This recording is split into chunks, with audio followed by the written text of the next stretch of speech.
حضور غوث پاک رضی اللہ تعالیٰ عنہ کے ابھی طالب علمی کا زمانہ ہے اور آپ کے دو دوست ہیں آپ کے ساتھ. تو اس ٹائم بغداد کے اندر ایک غوث کے نام سے بہت مشہور انسان تھا، وہ اللہ کا ولی تھا. لوگ اس کے پاس آتے تھے، وہ جب چاہتا تھا حاضر ہو جاتا تھا اور جب چاہتا تھا غائب ہو جاتا تھا.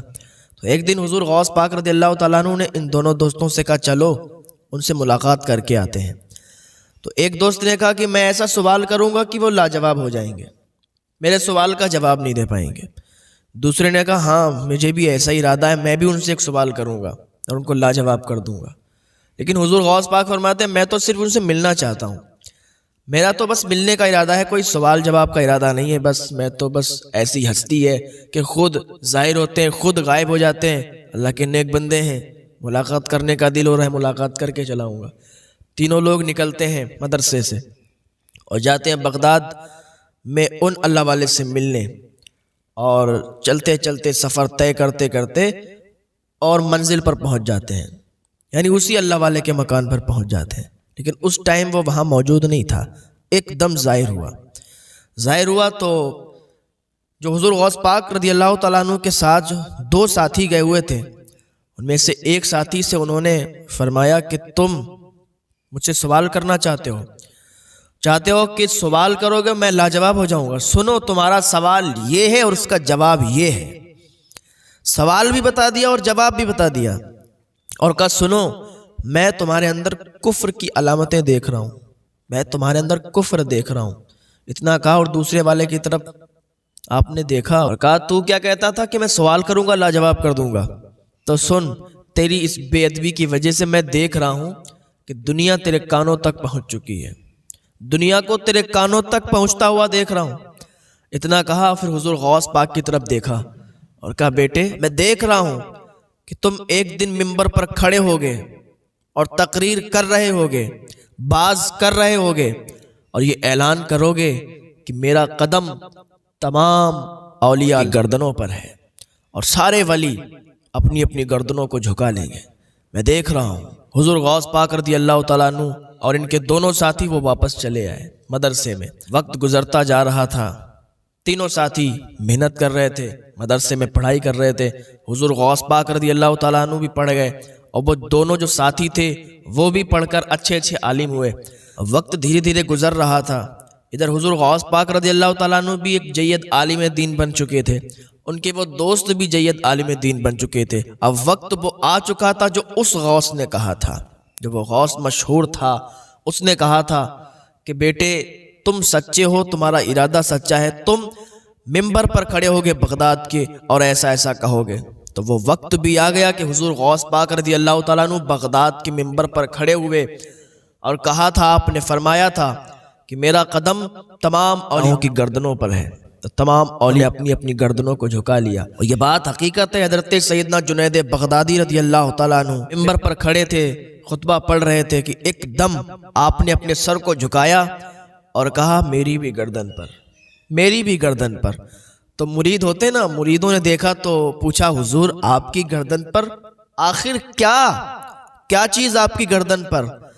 تو حضور جنید بغدادی رضی اللہ تعالیٰ عنہ فرماتے ہیں کہ ابھی مجھے الہام ہوا اللہ رب العزت کی جانب سے اور بتایا گیا کہ ایک ایسا ولی آنے والا ہے، ایک ایسا اللہ ولی پیدا کرے گا کہ جو بغداد کے منبر پر کھڑے ہو کر یہ کہے گا.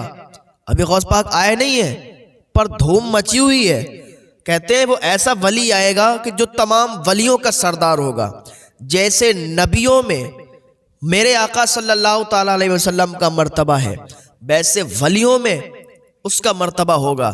جنید بغدادی فرماتے ہیں کہ میں نے اپنی گردن اس لیے جھکائی کیونکہ مجھے ابھی معلوم چلا کہ بغداد شریف میں ایک ایسا ولی آئے گا جو بغداد شریف کے منبر پر کھڑا ہو کر کہے گا میرا قدم تمام اولیاء گردنوں پر ہے.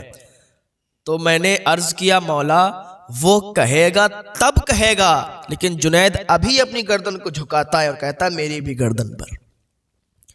سبحان اللہ.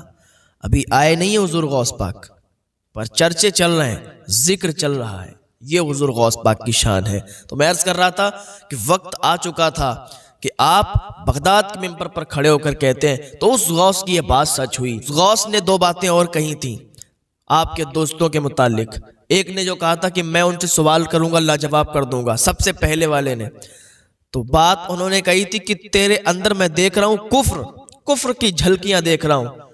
تو کیا ہوا کہ اپنے وقت کا جید عالم بنا، بہت بڑا عالم بنا، یہاں تک کہ بادشاہ روم نے اسے اپنے قریب کر لیا۔